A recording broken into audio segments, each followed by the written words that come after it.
সন্ত ৰামপাল গুৰু মহাৰাজ হৈছে এনে এজন মহাপুৰুষ যিজনে নিজৰ সত্য ভক্তি, তত্ত্বজ্ঞান, কৰোণা আৰু সেৱাৰ বলত সমাজত এক নতুন আদৰ্শ বলবৎ কৰিছে। সন্ত ৰামপাল গুৰু মহাৰাজৰ নেতৃত্বত তেওঁৰ সকলো সৎলোক আশ্ৰমে কৰা বিস্ময়কৰ সমাজ কল্যাণমূলক কামে সমাজখনক সোণালী ভৱিষ্যতৰ এক নতুন আশা দেখুৱাইছে। সন্ত ৰামপাল গুৰু মহাৰাজৰ পৰা নাম দীক্ষা গ্ৰহণ কৰাৰ পিছত লাখ লাখ লোকৰ কৰ্কট ৰোগ, এইডছ আদি দুৰাৰোগ্য ৰোগ নিৰাময় হ'ল। সন্তজনাৰ জ্ঞানৰ পৰা অনুপ্ৰাণিত হৈ তেওঁৰ অনুগামীসকলে লাখ লাখ ইউনিট ৰক্তদান কৰে। সন্তজনাই লাখ লাখ ভগ্নী কন্যাৰ যৌতুকমুক্ত বিয়াৰ আয়োজন কৰালে। সন্তজনাই লাখ লাখ মানুহক ড্ৰাগছ আসক্তিৰ পৰা মুক্ত কৰিলে। কোটি কোটি ধ্বংসপ্ৰাপ্ত পৰিয়াল শান্তিত লাগিল। সন্তজনাৰ আশ্ৰমত সমাৱেশৰ সময়ত বিনামূলীয়া চকুৰ চিকিৎসা আৰু দন্ত চিকিৎসাৰ ব্যৱস্থা কৰা হয়। সন্ত ৰামপাল গুৰু মহাৰাজৰ দ্বাৰা পৰিৱেশ সুৰক্ষাৰ উদ্দেশ্যে সময়ে সময়ে বৃহৎ পৰিসৰত বৃক্ষৰোপণ কৰা হয়। সন্তজনাই আৰ্তজনক তাৎক্ষণিক সকাহ দিবলৈ এম্বুলেন্স সেৱা আৰম্ভ কৰিছিল। সন্তজনাই তেওঁৰ অনুগামীসকলক তেওঁলোকৰ শৰীৰ দান কৰিবলৈ অনুপ্ৰাণিত কৰে, যাতে মানৱতাৰ সেৱা আৰু চিকিৎসা ক্ষেত্ৰত উন্নতি কৰিব পৰা যায়। সন্ত ৰামপাল গুৰু মহাৰাজৰ সকলো আশ্ৰমত প্ৰতিদিনে বিনামূলীয়া ধৰ্মভোজৰ আয়োজন কৰা হয়, য'ত প্ৰতিবাৰেই প্ৰতিটো জাতি, প্ৰতিটো ধৰ্মৰ মানুহে একেলগে বহি ভোজন কৰে।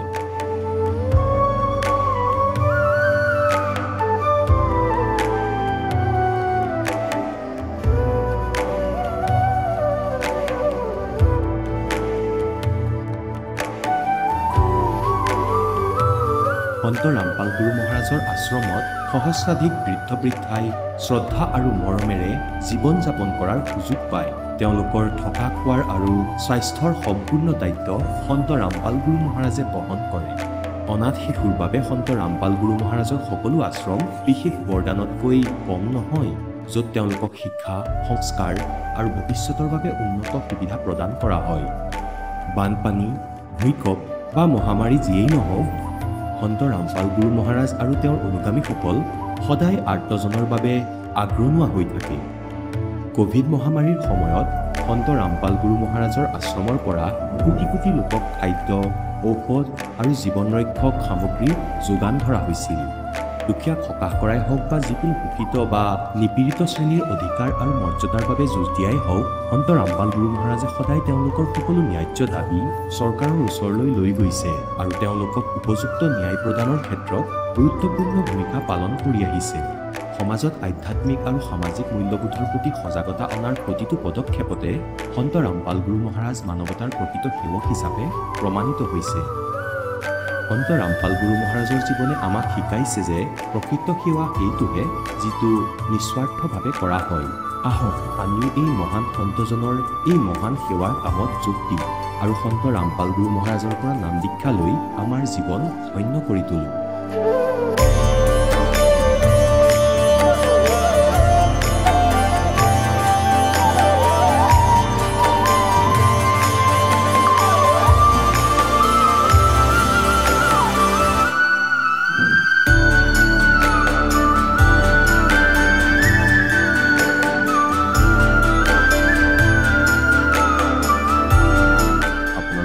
পৰিয়ালৰ সৈতে সৎলোক আশ্ৰমলৈ আন্তৰিকতাৰে আমন্ত্ৰণ জনোৱা হয়।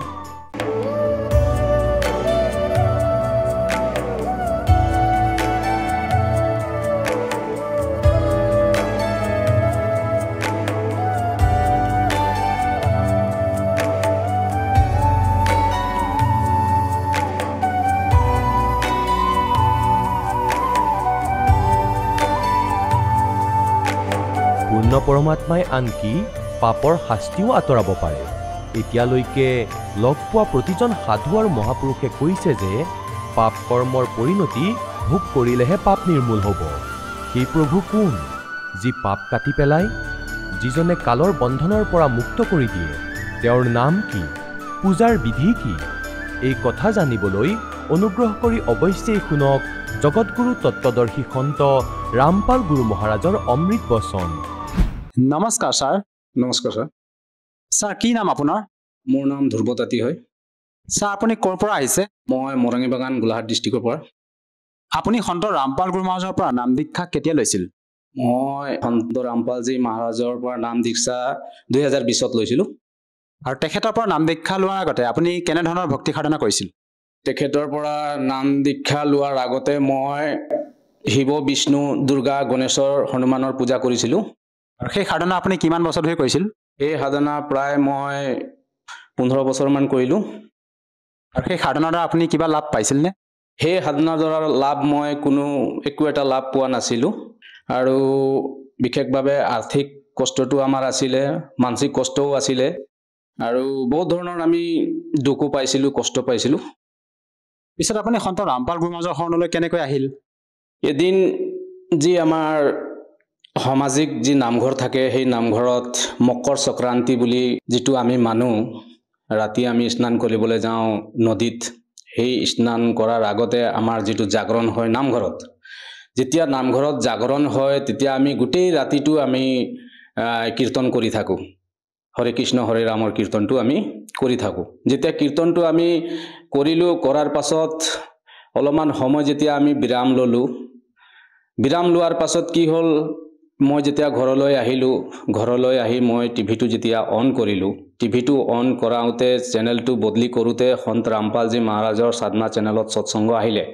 যেতিয়া সৎসংগ আহিলে, সন্ত रामपाल महाराजे কৈছে যে বোলে वेद पढ़ने वालों को वेद समझ में नहीं आया, गीता पढ़ने वालों को गीता समझ में नहीं आया, और भागवत पढ़ने वालों को भागवत समझ में नहीं आया।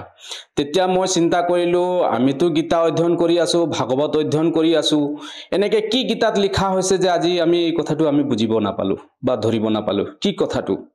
তেতিয়া সন্ত रामपालजी महाराजे সৎসংগ কৰি আছে, সৎসংগটো আমি চালোঁ, টিভিটো বন্ধ নকৰিলোঁ, সৎসংগটো চালোঁ। আৰু কৈছে সন্ত रामपालजी महाराजे যে ব্ৰহ্মা বিষ্ণু মহেশ্বৰ মা দেউতাক আছে।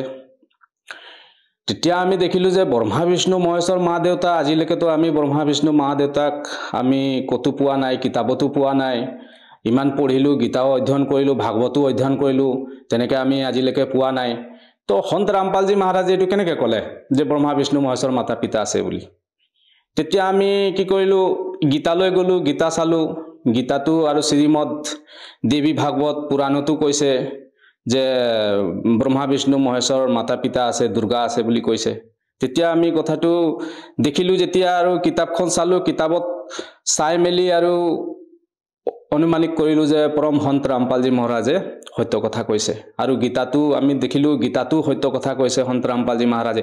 গীতাত কৈছে যে সন্ত रामपालजी মহাৰাজে কৈছে যে বোলে যিসকল বেদ শাস্ত্ৰ এৰি যিসকলে মনমানা আচৰণ কৰে তেখেতসকলৰ একো মুক্তি নাই, গতি নাই বুলি ক'লে। যেতিয়া আমি গীতাটো চালোঁ, গীতা অধ্যায় 16, 23, 24 কৈছে যে যিসকলে শাস্ত্ৰবিধি এৰি মনমানা আচৰণ কৰে তেখেতসকলৰ গতিও নহয়, মুক্তিও নহয় বুলি যেতিয়া ক'লে, আমি তেতিয়াও চালোঁ গীতা 16 অধ্যায় 23, 24 চালোঁ যে ধুনীয়াকৈ তাত লিখা আছে।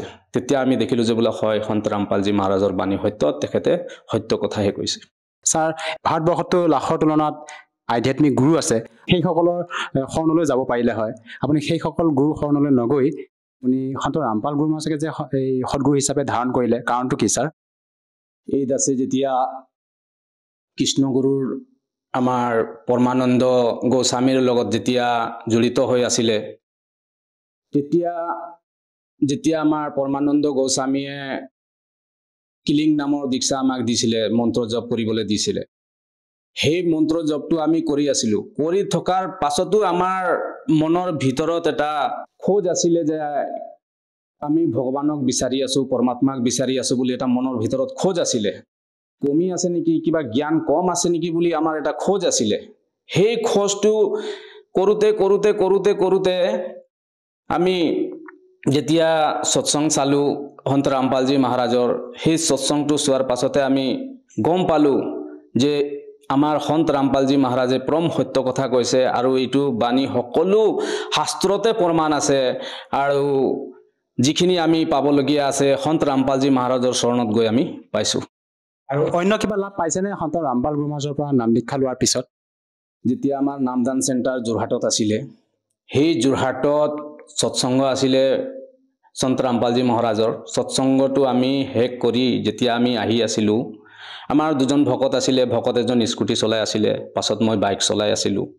তো ভকত আগৰজনৰ ভকত ফুল স্পীডত গৈ আছে স্কুটিত আৰু পাছে পাছে মই আহি আছোঁ।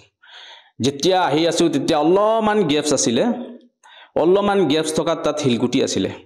সেই শিলগুটিত পিছল খাই স্কুটিখন পৰি গ'ল। ময়ো পাছত পিকআপত আহিছিলোঁ। যেতিয়া ভকতজী স্কুটিত পৰি গ'ল, পৰি যোৱাৰ পাছত ভকতজী একেবাৰে পৰি গ'ল, স্কুটিও পৰি গ'ল। তেতিয়া আৰু তাৰ পাছে পাছে আহি মই যেতিয়া বাইকখন কাটিম বুলি যেতিয়া ভাবিছোঁ, তেওঁৰ পিছ চেকাটো মোৰ আগ চেকাত লাগি গ'ল। আগ চেকাত যেতিয়া লাগি গ'ল, মোৰো বাইকখন পৰি গ'ল। ময়ো পৰিছোঁ, ভকতজীও পৰিছে। আৰু সেই যিটো আমাৰ নেশ্যনেল ৰোড, সেই নেশ্যনেল ৰোডত, হাইৱে ৰোডত গাড়ী অহা যোৱা লাগি থাকে। অকণমানো সময় নাই, পাৰ হ'বলৈ সময় নাপায়, গাড়ী অহা যোৱা ফুল স্পীডত লাগি থাকে। তেতিয়া আৰু উপায় নাই, আৰু যেতিয়া আমি দুজন পৰি গ'লোঁ, আমাক উঠা মানুহ নাছিলে। তেতিয়া সেইটো সময়ত এটাও গাড়ী অহা নাছিলে। সেইটো সময়ত গাড়ী এটাও পাৰ হোৱা নাই, সেইফালৰ পৰাও অহা নাই, এফালৰ পৰাও যোৱা নাই গাড়ী। যেতিয়া আমি মিনিমাম 15 মিনিটমান যেতিয়া আমি তাত তেনেকৈ বাগৰি আছোঁ, মোৰ ভৰিটো বাইকৰ তলত সোমাই আছে, ভকতজীৰ ভৰিটো স্কুটিৰ তলত সোমাই আছে। তেতিয়া কি হ'ল, যেতিয়া আমি বন্দী ছোড় সদগুৰু ৰামপালজী ভগৱানজী মহাৰাজ কি যেতিয়া আমি ক'লোঁ, তেতিয়া মই ভৰিটো যেতিয়া বাইকৰ পৰা অঁতৰাই দিলোঁ।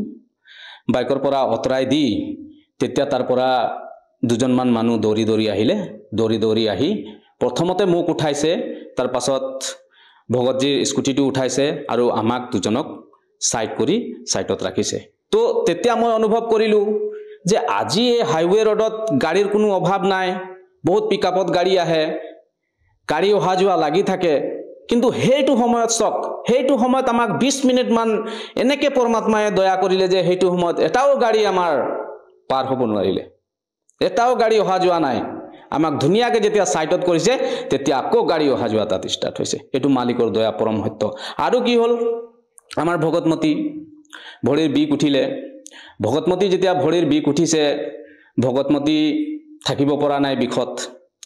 আৰু যেতিয়া থাকিব পৰা নাই, ভগতমতী যেতিয়া বাথৰুম যাম বুলি ক'লে, মই এনেকৈ লৈ যাওঁ, হাতত দাঙি লৈ যাওঁ, বুকি লৈ যাওঁ, বাথৰুমত লৈ যাওঁ। বাথৰুমৰ পৰা আকৌ আনি বুকি আনি মই বিচনাত থৈ দিওঁ। তেতিয়া মই ক'লোঁ ভগতমতীক যে বোলে মেডিকেল লৈ যাওঁ। ভগতমতী ক'লে যে মই মেডিকেল নাযাওঁ বুলি ক'লে। এতিয়া মেডিকেল নাযাওঁ বুলি ক'লে, তেতিয়া আৰু বিষ হৈ আছে, বিষ হৈ আছে। তেতিয়া মই ক'লোঁ যে বোলে সন্ত ৰামপালজী মহাৰাজৰ চৰণত আমি আছোঁ, ভয় কৰিব নালাগে। বোলে ভগতমতী, যিটো মালিকে মন্ত্ৰ দিছে সেই মন্ত্ৰটো আপুনি জপ কৰক। আপুনি জপ কৰাৰ লগে লগে আপুনি নিশ্চয় আৰাম পাব। তেতিয়া ভগতমতী কি কৰিলে, প্ৰথম নাম যিটো তেতিয়া আমি পাইছিলোঁ পৰমাত্মাৰ, সেই প্ৰথম নামটো যেতিয়া ভগতমতী জপ কৰিলে, জপ কৰোঁতে কৰোঁতে শুই গ'ল। শুই যোৱাৰ পাছত ৰাতিপুৱা যেতিয়া উঠিছে ভগতমতী, তেতিয়া দেখিছে ভৰিৰ বিষটো নাই। তেতিয়া মোক কৈছে বোলে ভগতজী, ভগতজী বোলে কি হ'ল বোলে। মই গ'লোঁ চালোঁ, ভগতজী মোৰ বিষটো নাই নহয়। তেতিয়া মই ক'লোঁ, হে পৰমাত্মা, আপোনাৰ দয়া, আপোনাৰ কৃপা, মালিক আপোনাৰ আজি চৰণত আহি আজি আমি ইমান সুখ লাভ কৰিব পাৰিছোঁ। ছাৰ, এনেকুৱা কি মন্ত্ৰবিধি আপোনালোকক প্ৰদান কৰে সন্ত ৰামপাল গুৰু মহাৰাজে, যাৰ দ্বাৰা নেকি আপোনালোকে ইমান উপকৃত হ'ব পাৰিছে? আপোনাৰ পৰিবাৰগৰাকী যি ভৰিৰ যি বিষ আছিলে, সেই ভৰিৰ বিষ ডক্তৰৰ কাষলৈ নোযোৱাকৈ, কোনো ঔষধ সেৱন নকৰাকৈ আপোনালোকৰ এই পৰিবাৰগৰাকী এই ৰোগৰ পৰাও পৰিত্ৰাণ পাইছে। কেনেকৈ সম্ভৱ ছাৰ এইটো? যেনে আমি আগতে যিখিনি আমি কৰি আছিলোঁ, শাস্ত্ৰ বাহিৰে যিখিনি আমি ভক্তি কৰি আছিলোঁ, সেই ভক্তিৰ ফলাফলটো নাছিলে। আৰু সন্ত ৰামপালজী মহাৰাজে কয় যে আপোনালোকে যদি শাস্ত্ৰ অনুকূলে ভক্তি কৰে, তেতিয়াহ'লে আপোনাৰ এই চমৎকাৰখিনি হৈ থাকিব, আপোনাৰ আৰ্থিক ব্যৱস্থা, মানসিক ব্যৱস্থা সকলোখিনি ঠিক থাকিব। আজি আমি সেই শাস্ত্ৰৰ অনুকূলে ভক্তি নকৰাৰ কাৰণে আজি আমাৰ সেই দুৰ্গতিটো হৈছিলে। আৰু বিশেষকৈ আমাৰ যিটো সাধনা, এই ব্ৰহ্মা বিষ্ণু মহেশ, যিটো আমাৰ দুৰ্গা গণেশ, এইবিলাক যিসকলে দেৱতা আছে, মাতা আছে, এইবিলাকৰ এটা গুপ্ত নাম আছে। এইবিলাকৰ যিটো গুপ্ত নাম আছে, সেই গুপ্ত নামটো আমি যদি নাপাওঁ বা নাজানো তেতিয়াহ'লে আমি অন্তিম সময়লৈকেও ভক্তি কৰিলে আমাৰ কোনো কাম নাহিব তো সন্ত ৰামপালজী মহাৰাজে আমাক এই দেৱতাসকলৰ যিটো গুপ্ত নাম হয় সেই গুপ্ত নামখিনি আমাক প্ৰদান কৰে প্ৰদান কৰাৰ পাছত আমাৰ সেই হিচাপে আমাক ভক্তি কৰিবলৈ কয় আমি সেই হিচাপত ভক্তি কৰিলে আমাৰ সদগতিটো নিশ্চিত হয় মানসিক আৰ্থিক আৰু অন্যান্য ব্যৱস্থাখিনি আমাৰ ভাল হয় ছাৰ আপুনি জনালে যে সন্ত ৰামপাল গুৰুমা যে ব্ৰহ্মা বিষ্ণু মহেশ্বৰকে আদি কৰি সকলো দেৱ দেৱতাৰ বাস্তৱিক সঠিক মন্ত্ৰ বিধি আপোনালোকক প্ৰদান কৰে সেই বিধি মন্ত্ৰৰ দ্বাৰা আপোনালোকৰ যি লাভ প্ৰাপ্ত হয় সেই গোটেইখিনি আপোনালোকৰ হৈ আছে বৰ্তমান বাস্তৱিক উদাহৰণ আপুনি এই টিভি সন্মুখত বৰ্তমান টিভি স্ক্ৰীণৰ সন্মুখত আপুনি ব্যক্ত কৰিছে এই দৰ্শকসকলৰ আগত ছাৰ এনেকুৱা বহু লোক আছে আমাৰ হিন্দু সমাজত যিয়ে নেকি কয় যে গুৰু ধাৰণ নকৰাকৈ ভক্তি কৰিব পাৰি গুৰু ধাৰণ কৰি ভক্তি কৰাৰ কোনো প্ৰয়োজন নাই এই ক্ষেত্ৰত ছাৰ এজন আপুনি শিক্ষিত ব্যক্তি হিচাপে আপোনাৰ পৰা মই জানিব বিচাৰিছোঁ যে প্ৰকৃততে গুৰু ধাৰণ নকৰিও ভক্তি কৰিব পাৰি নেকি এতিয়া দ্বাপৰ যুগত কৃষ্ণ ভগৱান আহিছিলে তেখেতসকলো গুৰু ধাৰণ কৰিছিলে গুৰু বিন মুক্তি নাই বুলি কৈছে গুৰুৰ অবিহনত আমি যদি ভক্তি কৰোঁ তেতিয়াহ'লে আমাৰ সেই ভক্তিটো সফল নহয় আৰু এই মানৱ জনমটো কেতিয়াও মুখ্য নহয় সদগতি নহয় আৰু গুৰু ধৰিব লাগে যেতিয়া ব্ৰহ্মা বিষ্ণু মহেশে গুৰু ধৰিছে তো আমিনো কোন হয় আৰু মানৱ জনম কৈছে যে মানৱ জনম দুৰ্লভ হে মিলে না বাৰম্বাৰ জैसे তৰবৰ से पत्ता टूटे बहुत ना लगता डर তো এই মানৱ জনমটো আমি সফল কৰিবলৈ হলে আমি গুৰু ধাৰণ কৰিব লাগিব আৰু গুৰু নধৰাকে যদি আমি ভক্তি কৰো সেই ভক্তিটো আমাৰ মন মানা আচৰণ হ'ব যেনেকে গীতা অধ্যায় 16ত কৈ গৈছে যে 23-24ত কৈ গৈছে যে বোলে যিজনে মন মানা আচৰণ কৰে শাস্ত্ৰবিধি এৰি তেখেতসকলৰ না গতি হয় না মুক্তি হয় বুলি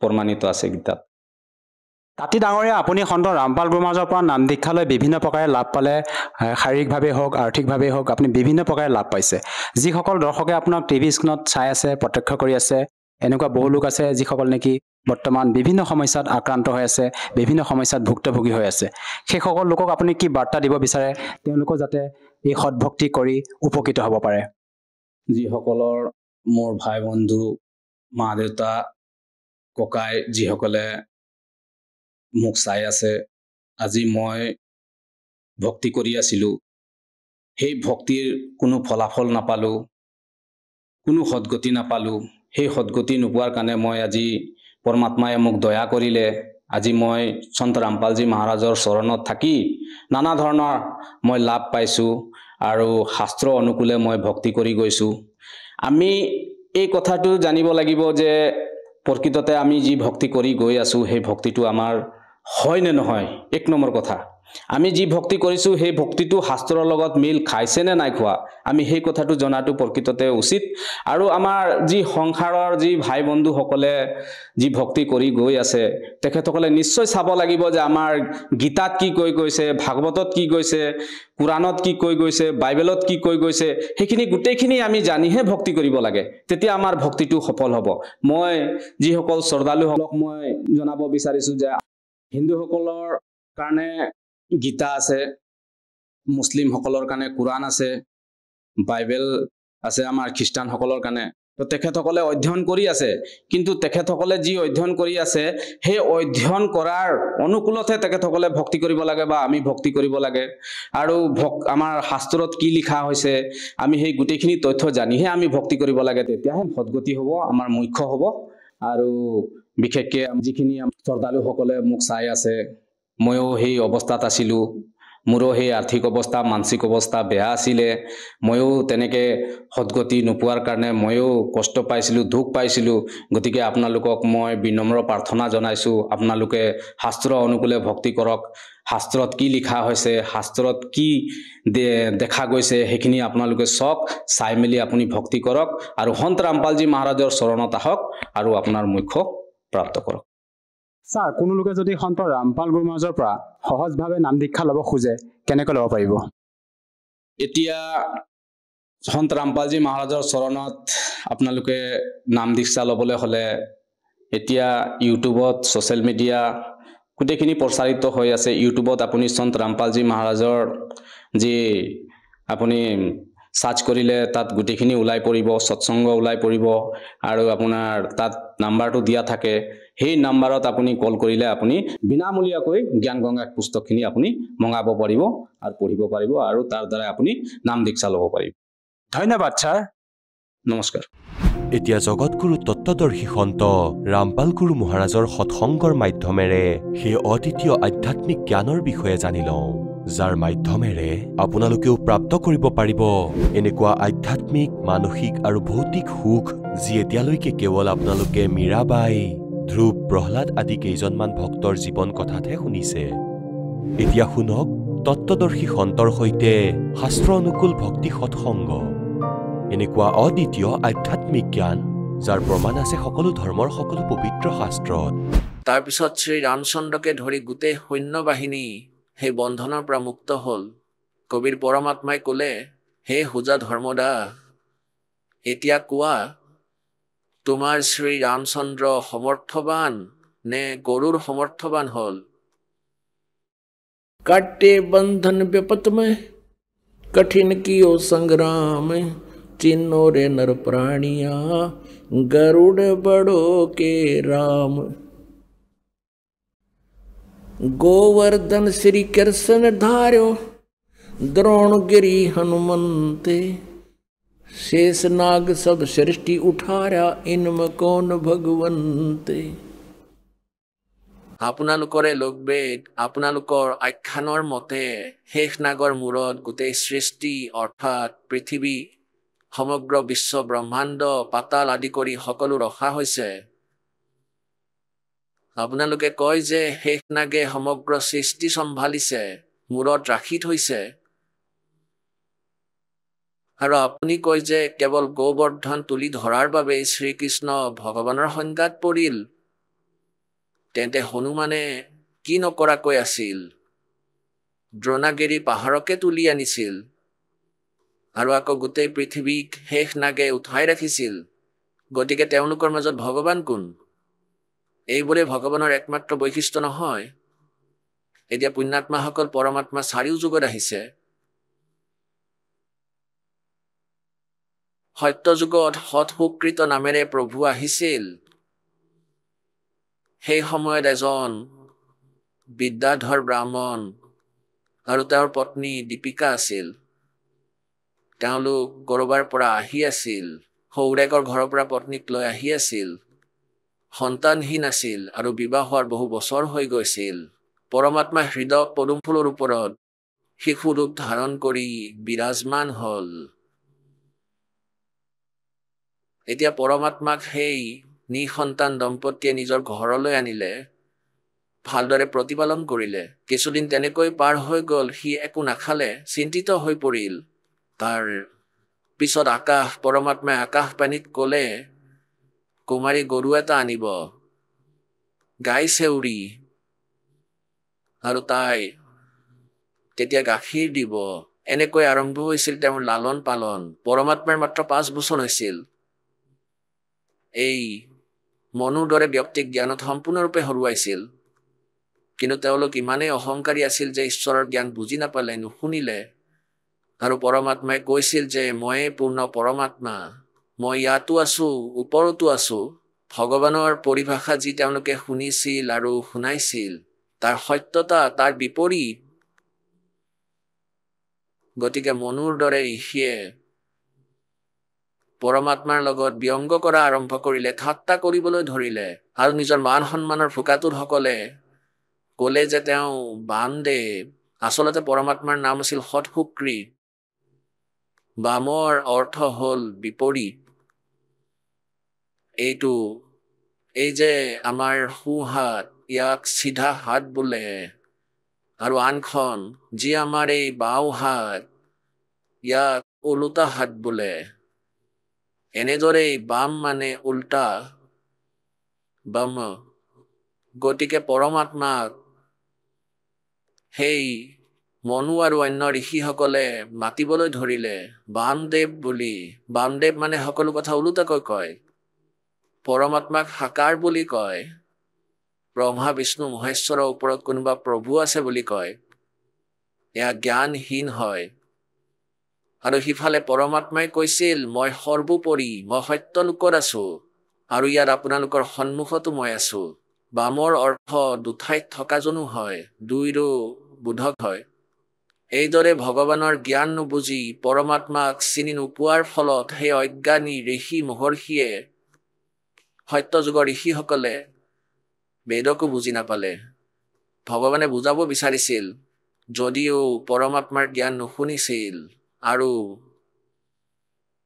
সেই কালৰ প্ৰেৰণাত সেই অজ্ঞানতা কেতিয়ালৈকে আমাৰ মাজত বিলাই আছে, সেই অজ্ঞানতাৰে আমাক পৰিপূৰ্ণ কৰি ৰাখিলে। এতিয়া পুণ্যাত্মাসকল,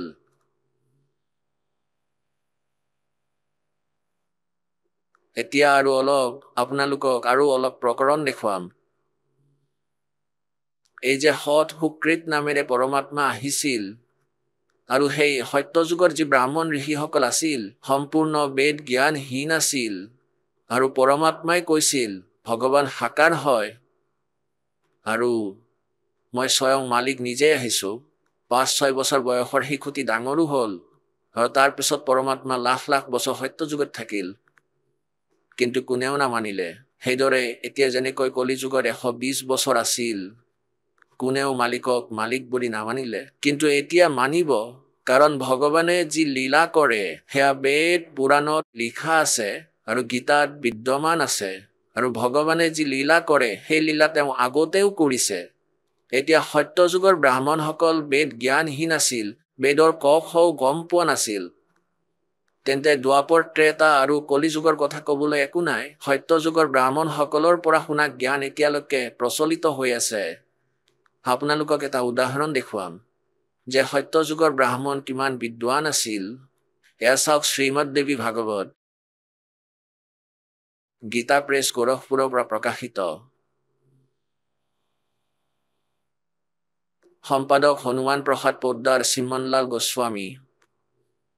আৰু এয়া গীতা প্ৰেছ, গোৰখপুৰৰ পৰা প্ৰকাশিত আৰু মুদ্ৰিত। ইয়াৰ 414ত আপোনালোকক দেখুৱাম। ষষ্ঠ স্কন্ধ, পৃষ্ঠা 414। জন্মে জয়ে সুধিলে মহাভাগ কোন যুগত, ধৰ্মৰ ৰূপ কি হয়? এই সম্পূৰ্ণ বিষয়টো বিশেষভাৱে কোৱাৰ কৃপা কৰক। ব্যাসদেৱে ক'লে, ৰাজন, এইটো নিশ্চিত যে সত্যযুগত ব্ৰাহ্মণক কেনেধৰণৰ উপমা দি থৈছে আৰু তাৰ দ্বাৰা নিৰন্তৰ ভাগৱতী জগদম্বাৰ আৰাধনা হৈছিল। ভাগৱতীৰ দৰ্শন কৰিবৰ বাবে তেওঁৰ মন সদায় উৎফুল্লিত হৈ আছিল। কোৱা হয় বেদৰ পূৰ্ণ বিদ্বান আছিল আৰু দুৰ্গাৰ পূজা কৰিছিল। এতিয়া দেখুৱাওঁ দুৰ্গাই কি কৈছিল। আৰু কয় যে প্ৰত্যেক গাঁৱতে শক্তিৰ অৰ্থাৎ দুৰ্গাৰ মন্দিৰ উদ্ঘাটন হওক। এই বিষয়ত তেওঁৰ মনত বহুত উৎসুকতা আছিল। এতিয়া এই অজ্ঞানীসকলে এই মন্দিৰবোৰ সজাই ৰাখিছে। সত্যযুগত প্ৰয়ত্নশীল হৈ এয়া ভ্ৰমিত হয়। এতিয়া কোৱা হয় যে সত্যযুগৰ ব্ৰাহ্মণ বেদৰ পূৰ্ণ বিদ্বান আছিল আৰু তেওঁলোকে দুৰ্গাৰ পূজা কৰিছিল। আৰু চাওক কলিযুগৰ ব্ৰাহ্মণক কেনেধৰণৰ উপমা দি থৈছে। ইয়াতে 414 পৃষ্ঠাত কৈছে যে ধৰ্মৰ এই স্থিতি ত্ৰেতাতো আছিল, কিন্তু কিছু কমি গৈছিল। সত্যযুগৰ যি স্থিতি আছিল সেয়া দ্বাপৰত বিশেষ ৰূপে কম হৈ গৈছিল। ৰাজন, সেই প্ৰাচীন যুগবোৰত যাক ৰাক্ষস ভবা হৈছিল তেওঁলোকক কলিযুগত ব্ৰাহ্মণ বোলা হয়। এতিয়া কলিযুগৰ ব্ৰাহ্মণৰ গোটেই কাহিনীয়ে শুনাই দিয়া হ'ল, কাৰণ আজিৰ ব্ৰাহ্মণসকল প্ৰায়ে পাখণ্ড কৰিবলৈ তৎপৰ থাকে। আনক ঠগা, মিছা কোৱা আৰু বৈদিক ধৰ্ম কৰ্মৰ পৰা আঁতৰি থকাটো কলিযুগৰ ব্ৰাহ্মণৰ স্বাভাৱিক গুণ হৈ পৰিল। জয় হওক মুক্তিদাতাৰ। এতিয়া এই দাসে কোৱা নাই যে কলিযুগৰ ব্ৰাহ্মণ যি সত্যযুগৰ ৰাক্ষস আছিল এই কলিযুগৰ ব্ৰাহ্মণ। এই কথা আমাৰ পুৰাণবোৰে কৈ আছে, যিবোৰ আমাৰ শিৰোধাৰ্য। এতিয়া ইয়াত আপোনালোকে শুনিছে যে ব্যাসদেৱে জন্মেজয়ক কৈছে যে কলিযুগৰ যি ব্ৰাহ্মণ তেওঁলোকৰ কৰ্ম সত্যযুগৰ ত্ৰেতা আৰু দ্বাপৰৰ ৰাক্ষসৰ তেওঁলোকৰ কৰ্মৰ নিচিনা। আৰু ইয়াত আকৌ কৈছে, ৰাজন, ব্যাসদেৱে জন্মেজয়ক কৈ আছে যে সত্যযুগৰ ব্ৰাহ্মণ কোৱা বা ঋষি কোৱা, কয় যে এওঁলোক সকলো বেদৰ বিদ্বান আছিল, বেদৰ পূৰ্ণ বিদ্বান আছিল আৰু দুৰ্গাৰ পূজা কৰিছিল। তেওঁলোক কিহৰ বিদ্বান আছিল? কোনো বেদত দুৰ্গা পূজাৰ কোনো ব্যৱস্থা নাই, তেওঁৰ বিৱৰণ নিশ্চয় আছে, কিন্তু পূজাৰ বিৱৰণ নাই। এইটো স্পষ্টকৈ লিখা আছে যে পৰমাত্মা সবাতোকৈ শ্ৰেষ্ঠ, তেওঁই পূজনীয় হয়, সেই একমাত্ৰ পৰমাত্মাৰ পূজা কৰিব লাগিব। আৰু দুৰ্গাই নিজে কৈছে, শক্তি দুৰ্গাই নিজেই কৈছে, এয়া চাওক সপ্তম স্কন্ধ, এয়া সপ্তম স্কন্ধ, শ্ৰী সংক্ষিপ্ত দেৱী ভাগৱত 562 পৃষ্ঠাত দেৱীৰ দ্বাৰা হিমালয় জ্ঞানোপদেশ আৰু ব্ৰহ্মস্বৰূপৰ বৰ্ণনা। এতিয়া শ্ৰীদেৱীয়ে ক'বলৈ ধৰিলে পৰ্বতৰাজ, এতিয়া প্ৰথমতে তেওঁ নিজৰ কথা কৈছে যে যদি মোৰ ভক্তি কৰে তেন্তে এইখিনি কৰক, কিন্তু ইয়াৰ দ্বাৰা মুক্তি আদি একোৱেই নহ'ব। এতিয়া কয় সেই ব্ৰহ্মৰ স্বৰূপ কি? কোৱা হয় যে তেওঁ প্ৰকাশ স্বৰূপ, সকলোৰে অতি ওচৰত অৱস্থিত, হৃদয় ৰূপ গুহাত স্থিত হোৱাৰ বাবে গুহাচৰ নামেৰে প্ৰসিদ্ধ আৰু মহান পদ অৰ্থাৎ পৰম প্ৰাপ্য হয়। তেওঁ সকলো প্ৰজাৰ জ্ঞানৰ বাহিৰত আৰু তেওঁক কাৰো বুদ্ধিয়ে ঢুকি নাপায়, এইদৰে তুমি জানিবা। যি প্ৰকাশ ৰূপ, যি সূক্ষ্মতকৈও অত্যন্ত সূক্ষ্ম, য'ত সম্পূৰ্ণ লোক আৰু এই লোকবোৰত বাস কৰা প্ৰাণীবোৰত স্থিত আছে, তেওঁৱে অক্ষৰ ব্ৰহ্ম হয়। এতিয়া ইয়াত ব্ৰহ্মৰ ঠাইত অক্ষৰ ব্ৰহ্ম আহিছে, কৈ আছে যে আৰু তেওঁৱে সকলোৰে প্ৰাণ, তেওঁৱে সকলোৰে বাণী আৰু তেওঁৱে সকলোৰে মন হয়, আৰু তেওঁৱে পৰম সত্য আৰু অমৃত অবিনাশী তত্ত্ব হয়। সৌম্য হে প্ৰাপ্তিৰ যোগ্য লক্ষ্য তুমি প্ৰাপ্ত কৰা, মন লগাই তাত তন্ময় হোৱা। সৌম্য উপনিষদ উল্লেখিত মহান অস্ত্ৰ ৰূপ লৈ ধেনু লৈ, এতিয়া ইয়ালৈ আহোঁ। এতিয়া প্ৰণৱ হ'ল তেওঁলোকৰ ধেনু, জীৱাত্মা হ'ল বান আৰু ব্ৰহ্মপ্ৰাপ্তি তাৰ উদ্দেশ্য, অৰ্থাৎ ব্ৰহ্মৰ সাধনা কৰিব, ওম জপ কৰিব, জীৱাত্মাই কৰিব। এতিয়া দুৰ্গাই নিৰ্ণয় কৰে যে কোনো পূজা কৰিব নালাগে, তেওঁৰো পূজা কৰিব নালাগে, সেই একমাত্ৰ পৰমাত্মাকহে জানি লোৱা, বাকী সকলো কথা বাদ দিয়া। এইটোৱেই অমৃত ৰূপ পৰমাত্মালৈ লৈ যোৱা দলং হয়। স্পষ্ট কৰি দিলে যে সেই সকলোবোৰ পূজা এৰি দিয়ক, সংসাৰ সমুদ্ৰ পাৰ হৈ অমৃত স্বৰূপ পৰমাত্মাক লাভ কৰাৰ এইটো এটা সুলভ সাধনা হয়। আৰু চাওক, এই আত্মাৰ ওম জপেৰে ধ্যান কৰক। ইয়াৰ পৰা অজ্ঞানময় অন্ধকাৰৰ পৰা সদায় দূৰত আৰু সংসাৰ সমুদ্ৰ পাৰত সিপাৰত যিজন ব্ৰহ্ম আছে তেওঁক পাব, আপোনালোকৰ কল্যাণ হওক। আৰু তেওঁ ক'ত বাস কৰে?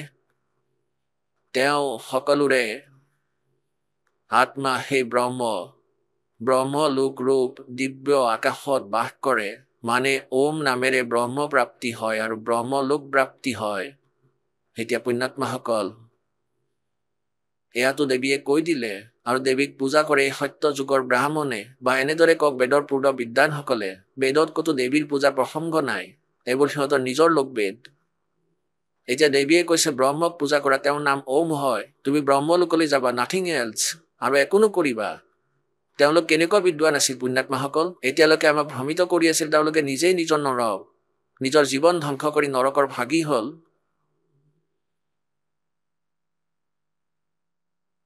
এতিয়া ব্ৰহ্মই কি কয়?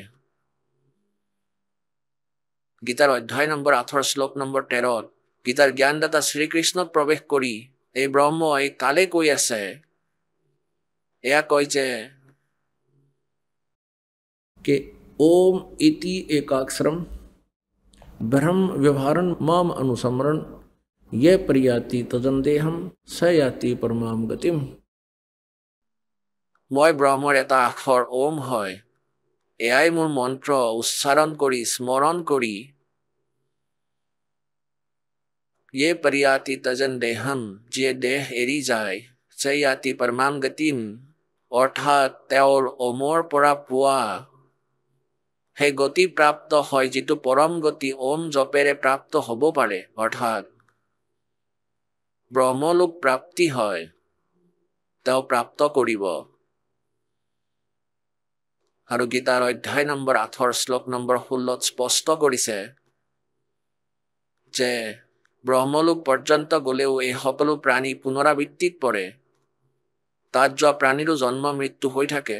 পুণ্যক্ষীণ হ'লে আকৌ পৃথিৱীলোকত আহে। ইয়াতো মুক্তি নহ'ল, পৰম কল্যাণ নহ'ল।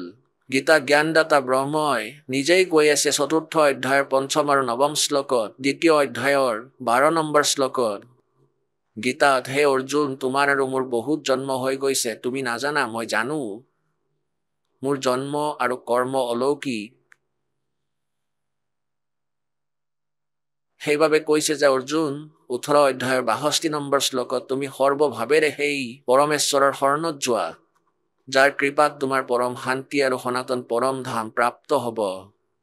সেই পৰমাত্মাৰ বিষয়ে তৎ ব্ৰহ্মৰ বিষয়ে বহুত ঠাইত প্ৰমাণ দিছে। ২য় অধ্যায়ৰ শ্লোক ১৭ত গীতাত কৈছে, অবিনাশী বুলি তেওঁক জানিবা, যাক মাৰিবলৈ কোনো সমৰ্থ নহয়। আৰু ২য় অধ্যায়ৰ ১২ শ্লোকত তেওঁ নিজে নিজকে নাশবান বুলি কৈছে। গতিকে কোনো আন প্ৰভু আছে যাৰ পূজা কৰিব লাগিব বুলি ব্ৰহ্মই কৈ আছে, আৰু তেওঁৰ যি মন্ত্ৰ, সেইটো তত্ত্বদৰ্শী সন্তই ক'ব বুলি অধ্যায় ৪ শ্লোক ৩৬ত কৈছে যে মই নাজানো। সেই তত্ত্বদৰ্শী সন্তক বিচাৰি লোৱা, যি ৪ৰ্থ অধ্যায়ৰ শ্লোক ৩২ৰ মতে সচিদানন্দ ঘন ব্ৰহ্মৰ বাণীত যি বিস্তাৰিতভাৱে কোৱা হৈছে, যি ধাৰ্মিক যজ্ঞ, অনুষ্ঠান, ক্ৰিয়াৰ বিষয়ে তথ্য আছে, সেয়া তত্ত্ব জ্ঞান হয়। ইয়াক কোনো তত্ত্বদৰ্শী সন্তৰ ওচৰত গৈ বুজি লোৱা। তেওঁক দণ্ডৱত প্ৰণাম কৰিলে, কপত এৰি প্ৰশ্ন কৰিলে, সেই তত্ত্বদৰ্শী সন্তই তোমাক পৰমাত্মাৰ জাননী দিব। আকৌ সেই তত্ত্বদৰ্শী সন্তৰ পৰিচয় ১৫ নম্বৰ অধ্যায়ৰ ১ম মন্ত্ৰত কৈছে, ওলোটাকৈ ওলমি থকা সংসাৰৰূপী এই বৃক্ষ আছে। ওলোটাকৈ ওলমি থকা সংসাৰৰূপী বৃক্ষ আছে, ওপৰত শিপা আছে আৰু তলত ৩ গুণৰূপী শাখা আছে। গীতাৰ জ্ঞানদাতাই কেৱল ইমানেই কৈছে, আৰু লগতে এইটো কৈছে যে এই সকলো অংগ, সকলো বিভাগ, কাগজ কোন হয়, শিপা কোন হয়, ডাল কোন, শাখা কোন, পাত কোন হয়, যিয়ে সকলোবোৰ কৈ দিব, সে বেদবিদ, তেওঁ তত্ত্বদৰ্শী সন্ত হয়। পৰমেশ্বৰ কবীৰদেৱ নিজে আহে আৰু এই তত্ত্ব জ্ঞান নিজেই বুজাই দিয়ে আৰু নিজে নিজৰ মহিমা শুনায়। নিজৰ দ্বাৰা ৰচিত সৃষ্টিৰ বিষয়ে নিজেই কৈ দিয়ে।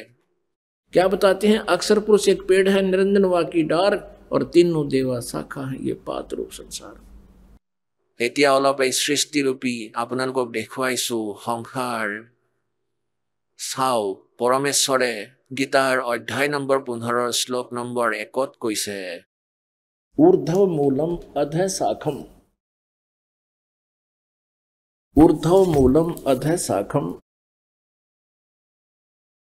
अश्वत्थम प्राहु अव्यम। এয়া চাওক, এয়া শ্ৰীমদ ভাগৱত গীতা। জয় দয়াল গোবিন্দ কা ইয়াৰ অনুবাদক হয়। ৫ম অধ্যায়, এয়া 15 অধ্যায়ৰ ১ম শ্লোক। ऊर्ध्व मूलम अधः शाखम, अश्वत्थम प्राहु अव्यम, छंदासी यस्य पर्णानि, ये तम वेद स वेदवित्। অনুবাদ কৰ্তাই কৈ আছে, আদি পুৰুষ পৰমেশ্বৰ ৰূপ মূল থকা, অৰ্থাৎ আদি পুৰুষ পৰমেশ্বৰক ইয়াৰ শিপা বুলি জানিব, সংসাৰৰূপী বৃক্ষৰ, আৰু অধা শাখাম ব্ৰহ্মা ৰূপ মুখ্য শাখা থকা, এয়া ভুল অনুবাদ কৰিছে। অধে মানে তলত।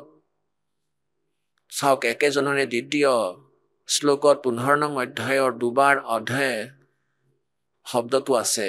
ইয়াত তাৰ অনুবাদ কৰিছে অধে মানে তলত, অধে মানে তলত। ই একেবাৰে শুদ্ধ, আৰু ইয়াত তেওঁলোক বিচলিত হৈ গ'ল। ব্ৰহ্মাক মূল বুলি ভাবিলে, প্ৰজাপতি মানি ল'লে।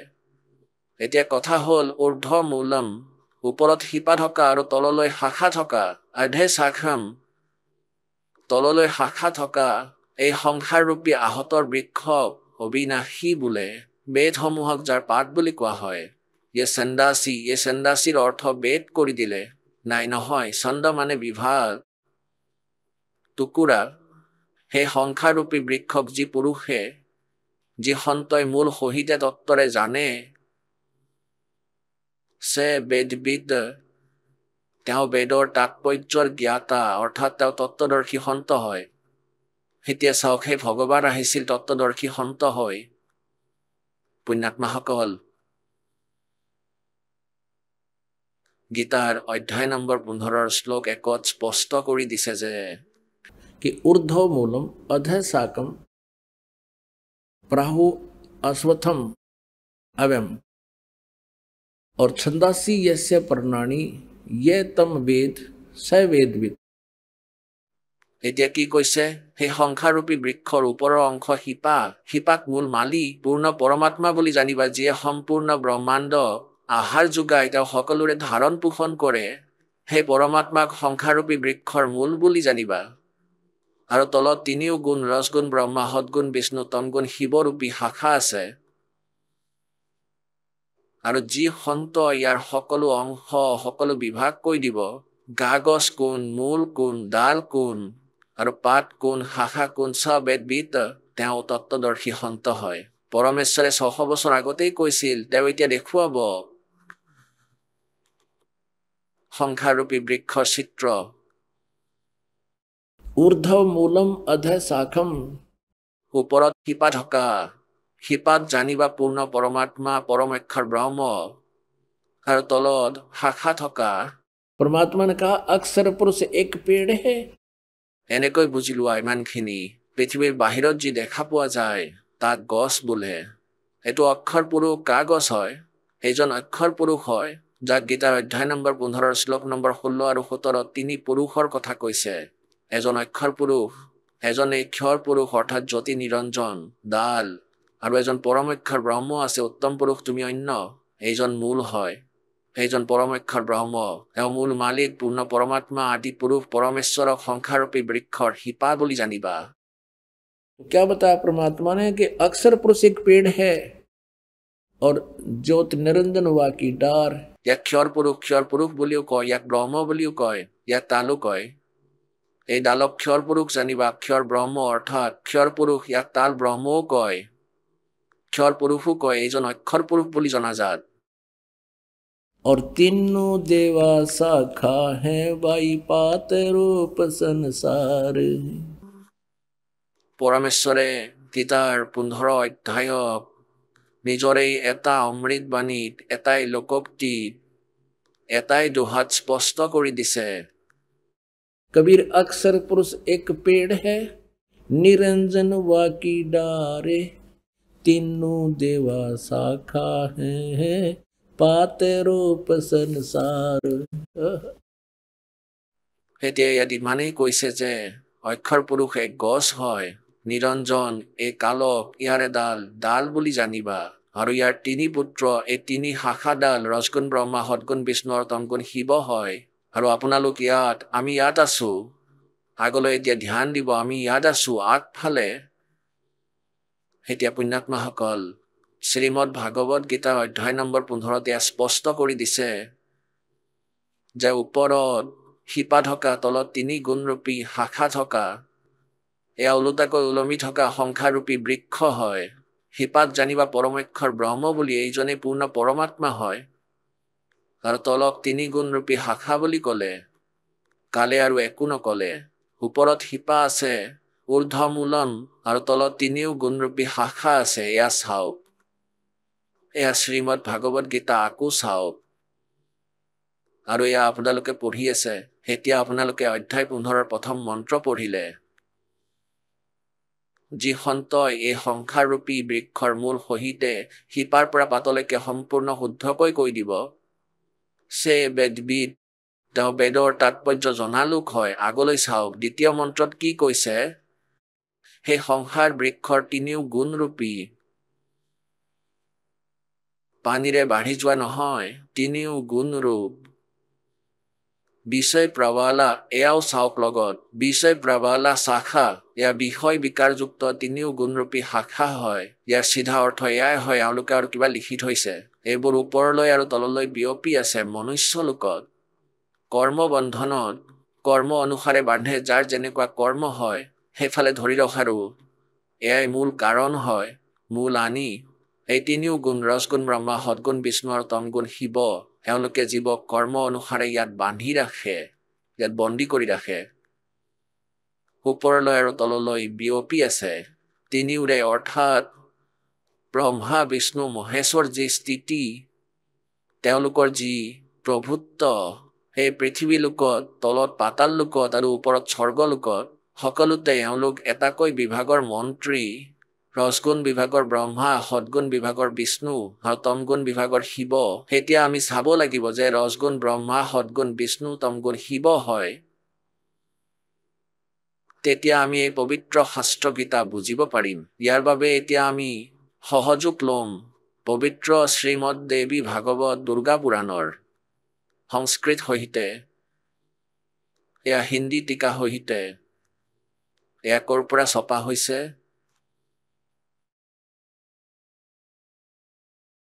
अथ देवी भागवतम सभाष्टिकम सैर मातम खेमरा श्रीकृष्ण दास प्रकाशन बम्बेर পৰা আমি আহিছো তৃতীয় স্কন্ধলৈ। ये है अथ श्रीमद देवी भागवते भाषा टीका युक्ते तृतीय स्कंध प्रारंभते। এতিয়া ইয়ালৈ আহক। এতিয়া ইয়াৰ পঞ্চম অধ্যায়ৰ 11 পৃষ্ঠাত তৃতীয় স্কন্ধ অধ্যায় 5 আৰু অষ্টম মন্ত্ৰ পঢ়িম। সপ্তমটো ইয়াতে শেষ, অষ্টম ইয়াৰ পৰা আৰম্ভ হৈছে। ভগৱান শংকৰে কৈছে, হে মাতা দুৰ্গা, যদি আপুনি আমাৰ প্ৰতি সদায় দয়াযুক্ত, তেন্তে মোক তমগুণত, শংকৰে কৈ আছে মোক তমগুণী কিয় বনালে? কিদৰে তমগুণত প্ৰধান কৰিলে? ব্ৰহ্মাক ৰজগুণ আৰু হৰিক সদগুণ যুক্ত কিয় কৰিলে? এতিয়া আকৌ সংস্কৃত আৰু চাই ল'ম আমি, কাৰণ দেৱনাগৰী লিপি হয়, সহজে বুজিব পাৰি। এয়া সপ্তম শ্লোক শেষ হ'ল, অষ্টমটো আৰম্ভ হ'ল। यदि दया धर्मना न सदाम्बिके যদি আপুনি আমাৰ ওপৰত দয়াযুক্ত, তেন্তে হে অম্বিকে, হে মাতা, কথম এহেম বিহিত যে মোক কিয় উৎপন্ন কৰিলে, মোক কিয় বনালে, কিয় উৎপন্ন কৰিলে? তমগুণ কৰি মোক তমগুণত কিয় উৎপন্ন কৰিলে? আৰু কমলত উৎপন্ন হোৱা ব্ৰহ্মাক ৰজগুণ সম্ভৱ, আপুনি ৰজগুণ কিয় বনালে? সম্ভৱ মানে উৎপন্ন কৰা। আৰু সুবিহিত কিমো শতগুণ হৰি আৰু বিষ্ণুদেৱক আপুনি সদগুণ কিয় বনালে? इति सिद्धम रजगुण ब्रह्मा सतगुण विष्णु तमगुण शिव जी। আকৌ চাওক শিৱপুৰাণ, গীতা প্ৰেছ, গোৰখপুৰৰ পৰা প্ৰকাশিত। ইয়াৰ 110 পৃষ্ঠাত আপোনালোকক দেখুৱাম। ইয়াৰ সম্পাদক হনুমান প্ৰসাদ পোদাৰ অনলি। ইয়াত স্পষ্ট কৰিছে যে ব্ৰহ্মা বিষ্ণু মহেশত গুণ আছে। এয়া হ'ল পৃষ্ঠা 110, সংক্ষিপ্ত শিৱপুৰাণ, নৱম অধ্যায় ৰুদ্ৰ সংহিতা, নৱম অধ্যায়। এইদৰে ব্ৰহ্মা, বিষ্ণু আৰু ৰুদ্ৰ এই তিনি দেৱতাত গুণ আছে। ৰজগুণ ব্ৰহ্মা, সদগুণ বিষ্ণু আৰু তমগুণ শিৱ। ৰুদ্ৰ অৰ্থাৎ মহেশ বুলিও কয় ইয়াক। কিন্তু শিৱ এই কাল নিজেই শিৱ ৰূপত প্ৰকট হৈ পৰে, কেতিয়াবা ব্ৰহ্মাৰ ৰূপ ধৰে। কিন্তু শিৱ অৰ্থাৎ কালক গুণাতীত মানে, অৰ্থাৎ কাল ব্ৰহ্মা বিষ্ণু মহেশৰ পৰা ভিন্ন হয়। এতিয়া আপোনালোকক দেখুৱাইছিলো আৰু অলপ দেখুৱাব লাগিব। সেয়াই প্ৰকৰণ। এবাৰ ব্ৰহ্মা বিষ্ণু মহেশৰ মাজত কাজিয়া লাগিল, আৰু সেয়াও এই কথাত যে বিষ্ণুৱে ক'লে মই তোমাৰ দেউতা, আকৌ ব্ৰহ্মাই ক'লে মই তোমাৰ দেউতা। এওঁলোকৰ মাজত স্তম্ভ থিয় কৰি দিলে। এয়া 24 পৃষ্ঠাত সংক্ষিপ্ত শিৱপুৰাণৰ আৰু বিদ্ধেশ্বৰ সংহিতাত। ইয়াত এই দুয়োৰে মাজত কাজিয়া লাগিল আৰু কাল আহিল মাজত। আকৌ তেওঁ ক'লে, ব্ৰহ্মা আৰু বিষ্ণুৱে সুধিলে, প্ৰভু সৃষ্টি আদি 5টা কৃতৰ লক্ষণ কি হয়? এয়া আমাক দুজনক বুজাই দিয়ক। ভগৱান শিৱই ক'লে, মানে কালে ক'লে, এওঁলোকৰ বাপ পিতাই। আপোনালোকে চাওক 26 পৃষ্ঠাত আমি অলপ কনচেপ্ট ক্লিয়াৰ কৰিম, যাতে শংকা নাথাকে। 26 পৃষ্ঠাৰ তলত আহো। এই কালে ক'লে, পুত্ৰ তোমালোক দুজনে তপস্যা কৰি প্ৰসন্ন হোৱা মই পৰমেশ্বৰৰ পৰা সৃষ্টি আৰু স্থিতি নামৰ 2টা কৃত্য প্ৰাপ্ত কৰিছা। আৰু এই প্ৰকাৰেই মোৰ বিভূতি স্বৰূপ ৰুদ্ৰ আৰু মহেশ্বৰে, এইটো মেইন হয়, অন্য 2টা অন্য উত্তম কৃত সংহাৰ আৰু তিৰুভাৱ মোৰ পৰা প্ৰাপ্ত কৰিছে। ইয়াৰ পৰা সিদ্ধ হ'ল যে ব্ৰহ্মা বিষ্ণু মহেশতকৈ বেলেগ হয় এই শিৱপুৰাণ কোৱাজন। এয়া সিদ্ধ হ'ল যে ৰজগুণ ব্ৰহ্মা, সদগুণ বিষ্ণু আৰু তমগুণ শিৱ হয়। আকৌ কওঁ, কাৰণ যেতিয়ালৈকে আমি এটা বিষয় ক্লিয়াৰ কৰি আগ নাবাঢ়ো, তেন্তে আপোনালোকৰ সৎসংগ শুনা বা নুশুনা দুটা একেই হ'ব। আৰু এবাৰ ইয়াক ভালকৈ শুনি ল'লে সদায়ৰ বাবে সুখ হ'ব। এতিয়া চাওক আৰু এটা কৈছে দেৱী ভাগৱতত, এয়া 123 পৃষ্ঠাত, এয়া গীতা প্ৰেছ গোৰখপুৰৰ পৰা প্ৰকাশিত হয়। আৰু ইয়াৰ অনুবাদক কোন হয়? হনুমান প্ৰসাদ পোদ্দাৰ শ্ৰীমন্নান গোস্বামী। এয়া গীতা প্ৰেছ গোৰখপুৰৰ পৰা প্ৰকাশিত। ইয়াৰ 123 পৃষ্ঠাত চাব, তৃতীয় স্কন্ধ, তুমি শুদ্ধ স্বৰূপা। ভগৱান বিষ্ণুৱে কৈ আছে তুমি শুদ্ধ স্বৰূপা, এই সকলো সংসাৰ তোমাৰ দ্বাৰাই উদ্ভাসিত হৈ আছে। মই ব্ৰহ্মা আৰু শংকৰ আমি সকলো তোমাৰ কৃপাতেই বিদ্যমান হৈ আছো। আমাৰ আবিৰ্ভাৱ মানে জন্ম আৰু তিৰুভাৱ মানে মৃত্যু হৈয়ে থাকে। কেৱল তুমিয়েই নিত্য জগত জননী প্ৰকৃতি আৰু সনাতনী দেৱী হয়। স্পষ্ট আছে, বিষ্ণুদেৱে স্বয়ং কৈ আছে আমাৰ জন্ম আৰু মৃত্যু হয়, আমি অবিনাশী নহওঁ। আৰু তুমি আমাৰ মাতা হয়। আহক আমি এতিয়া সেই শ্ৰদ্ধালুসকলৰ অনুভৱবোৰ জানো, যিসকলে জগতগুৰু তত্ত্বদৰ্শী সন্ত ৰামপাল গুৰু মহাৰাজৰ পৰা দীক্ষা প্ৰাপ্ত কৰিছে তথা তেওঁ কোৱা ভক্তি মাৰ্গ এওঁলোকে অৱলম্বন কৰি আছে। হয়, নমস্কাৰ। নমস্কাৰ। আপোনাৰ নামটো কি? ডক্টৰ মনীষা চাক্যা। মনীষা, আপুনি ক'ৰ পৰা আহিছে? মই দিল্লীৰ পৰা আহিছোঁ। কি কাম কৰে আপুনি? মই হস্পিটেলত চাকৰি কৰোঁ। কি পোষ্টত কৰে আপুনি? হয়, মই ডেলিভাৰী পোষ্টত আছোঁ। ৱাৰ্ড নাৰ্ছ হয় আপুনি? হয়।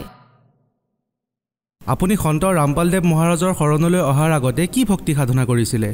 হয়, মই সকলো দেৱ দেৱীৰ পূজা কৰিছিলোঁ আৰু লক্ষ্মী মাৰ মই ব্ৰত ৰাখিছিলোঁ। প্ৰায় 6-7 বছৰ ব্ৰত ৰাখিছোঁ মই তেওঁৰ, আৰু মই বালাজীলৈও গৈছিলোঁ। হয়, আপুনি যিবোৰ পূজা কৰিছিলে সেই পূজা কৰাৰ বাবে আপুনি কিবা বিশেষ লাভ পাইছিলনে? নাই, মই একো লাভ পোৱা নাছিলোঁ। এই পূজা কিয় কৰিছিলে আপুনি? হয়, মই এইটোৱে ভাবিছিলোঁ যে এওঁলোকেই ভগৱান হয় আৰু আমি এওঁলোকৰে ভক্তি কৰিব লাগে। কিন্তু যেতিয়া মই সন্ত ৰামপালদেৱ মহাৰাজৰ শৰণলৈ আহিলোঁ তেতিয়া গম পালোঁ পূৰ্ণ পৰমাত্মা কোন হয়। আপুনি সন্ত ৰামপালদেৱ মহাৰাজৰ বিষয়ে কেনেকৈ গম পালে? হয়, মই এদিন টিভি চাই আছিলোঁ। তেতিয়া মই টিভিত সাধনা চেনেলত সন্ত ৰামপালদেৱ মহাৰাজৰ সৎসংগ চালোঁ। যেতিয়া মই সেই সৎসংগ শুনিলোঁ তেতিয়া সন্ত ৰামপালদেৱ মহাৰাজে আমাক আৰু সকলো দেৱ দেৱীৰ কথাবোৰ ক'লে। গতিকে তেওঁৰ দ্বাৰা টিভিৰ দ্বাৰা মই বৰৱালা আশ্ৰমলৈ গ'লোঁ সন্ত ৰামপালদেৱ মহাৰাজৰ ওচৰলৈ। আপুনি সন্ত ৰামপালদেৱ মহাৰাজৰ পৰা নাম দীক্ষা কেতিয়া ল'লে? হয়, মই লৈছিলোঁ 2013 চনৰ 20 ছেপ্টেম্বৰত। আপুনি সন্ত ৰামপালদেৱ মহাৰাজৰ পৰা নাম দীক্ষা ল'লে আৰু আপুনি আগতেও পূজা ইত্যাদি কৰি আছিলে। গতিকে আপুনি সন্ত ৰামপালদেৱ মহাৰাজে দিয়া ভক্তি সাধনৰ পৰা কিবা লাভ পালেনে? হয়, মই লাভ পাইছোঁ। মোৰ সৰুৰ পৰাই উশাহৰ বেমাৰ আছিল আৰু সেই বেমাৰৰ বাবে মই বহুত কষ্টত আছিলোঁ। কিন্তু মই যি দেৱী দেৱতাৰ ভক্তি কৰিছিলোঁ তেওঁলোকৰ পৰা মই একো লাভ নাপালোঁ। কিন্তু সন্ত ৰামপালদেৱ মহাৰাজৰ শৰণত অহাৰ পিছত মোৰ সকলো বেমাৰ ঠিক হৈ গৈছিল। আপোনাৰ উশাহৰ বেমাৰৰ চিকিৎসা আগতে ক'ৰবাত কৰাইছিলেনে? হয়, মই বালাজীলৈও গৈছিলোঁ, বহুত ডক্টৰকো দেখুৱালোঁ, কিন্তু মোৰ বেমাৰটো ভাল হোৱা নাছিল। আপুনি নিজেও এগৰাকী নাৰ্ছ, গতিকে আপুনি মানেনে যে বিজ্ঞানৰ ওচৰত সকলোবোৰ বেমাৰৰে চিকিৎসা আছে? হয়, নহয়। সন্ত ৰামপালদেৱ মহাৰাজৰ লগত জড়িত হোৱাৰ পিছত তেওঁৰ অনুগামীসকলে এইটো দাবী কৰে যে তেওঁৰ পৰা নাম দীক্ষা লোৱাৰ পিছত কেঞ্চাৰৰ দৰে বেমাৰো ঠিক হৈ যায়। যেনেদৰে আপুনি ক'লে যে আপোনাৰ যি উশাহৰ বেমাৰ আছিল সেয়া সন্ত ৰামপালদেৱ মহাৰাজৰ পৰা নাম দীক্ষা লোৱাৰ পিছতে ঠিক হৈ গ'ল। ইয়াৰ কাৰণ কি? হয়, মই ইয়াৰ পিছত এইটোৱে মানো যে এই পৃথিৱীত পূৰ্ণ পৰমাত্মা কেৱল সন্ত ৰামপালদেৱ মহাৰাজেই আছে আৰু তেওঁৰ শৰণলৈ গ'লে সকলোবোৰ বেমাৰ দূৰ হৈ যায়।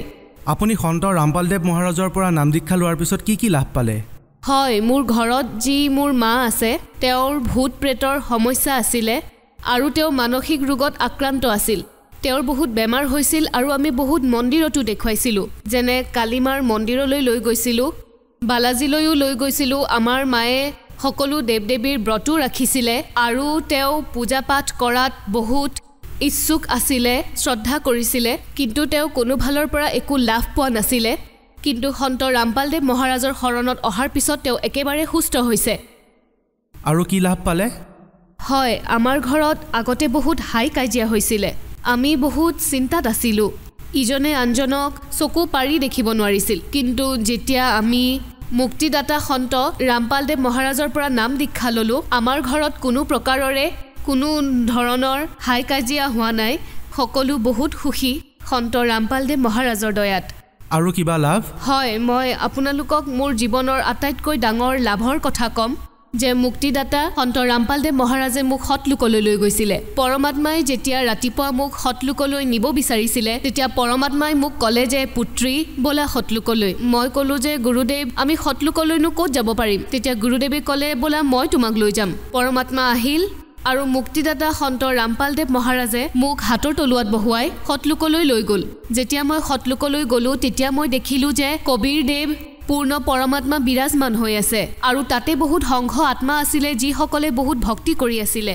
আৰু পৰমাত্মাই ক'লে পুত্ৰী চোৱা এয়া আমাৰ সৎলোক, সেয়া নৰক লোক হয় আৰু এয়া স্বৰ্গলোক। চোৱা পুত্ৰী এয়া সৎলোক হয়, তুমি ভক্তি কৰিব লাগিব। তেতিয়া মই সন্ত ৰামপালদেৱ মহাৰাজক ক'লো, মই সুধিলোঁ যে গুৰুদেৱ এয়াই আমাৰ সৎলোক নেকি? পৰমাত্মাই ক'লে হয় পুত্ৰী। পৰমাত্মাই মোক সৎলোক দেখুৱালে।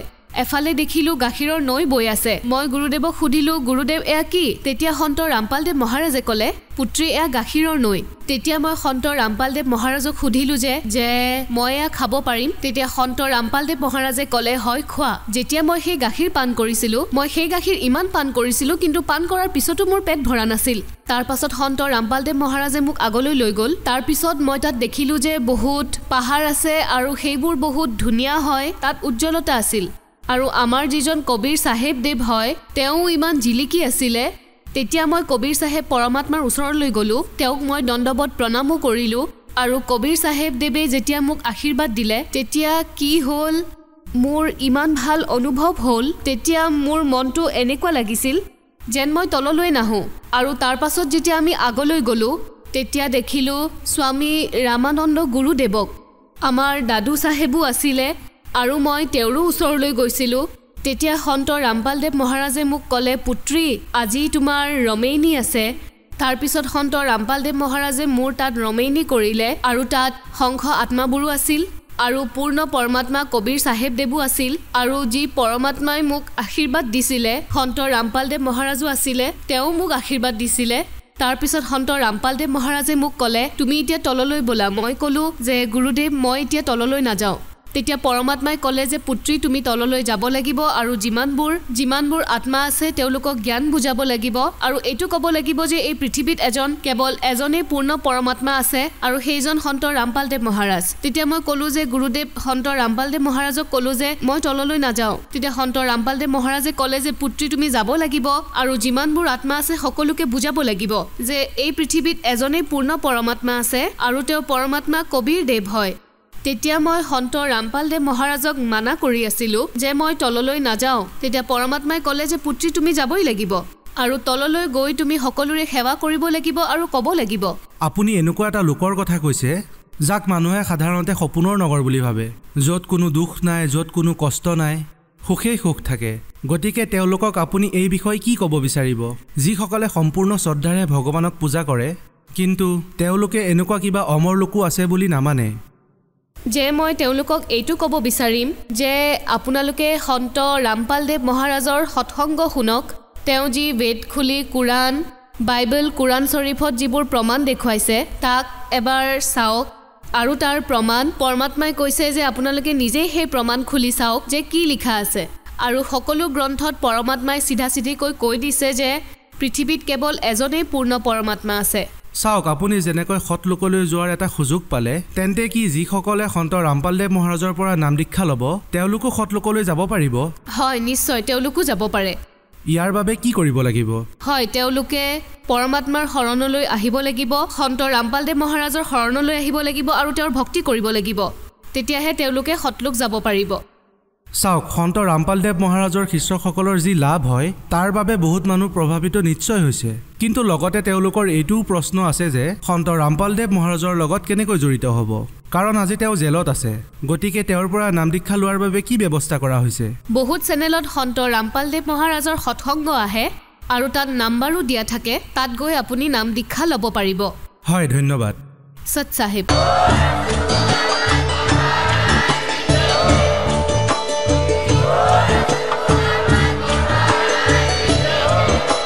আপুনি শুনি আছিলে জগতগুৰু তত্ত্বদৰ্শী সন্ত ৰামপাল গুৰু মহাৰাজৰ মংগল প্ৰবচন।